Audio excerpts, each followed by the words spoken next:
queria trazer mais um elemento para o nosso debate, que eu fiquei refletindo conforme discutíamos, agora o vereador Jack citou sobre isso, e eu sempre digo que eu avalio uma sociedade como essa sociedade trata as crianças, né, suas crianças. E como nós, atualmente, tratamos o fato de que quando as crianças nascem, vereador Jack, a família tem as suas necessidades, as suas demandas, e já é de compreensão de todos e de todas que a criança deveria ter acesso à vaga de educação infantil.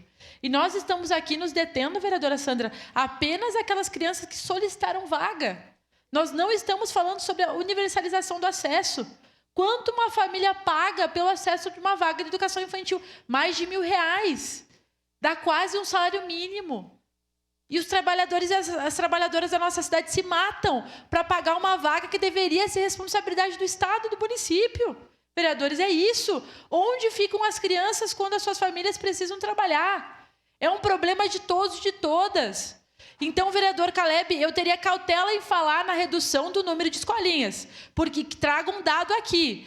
Quando a URGS decidiu que viria para Caxias, um dos argumentos foi que, diferente das outras cidades do estado, Caxias não tem uma taxa de natalidade crescendo, isso é verdade, junto com a tendência estadual e federal, mas compensa as pessoas que vêm morar aqui. O número de imigrantes que buscam a nossa cidade por conta de novas oportunidades compensa a taxa de natalidade. Então, nós temos muita criança, sim, diferente do resto do estado. Caxias tem mais crianças, né, que moram aqui, que vivem, enfim, do que o resto do estado, o resto do país, por conta da característica de receber imigrantes.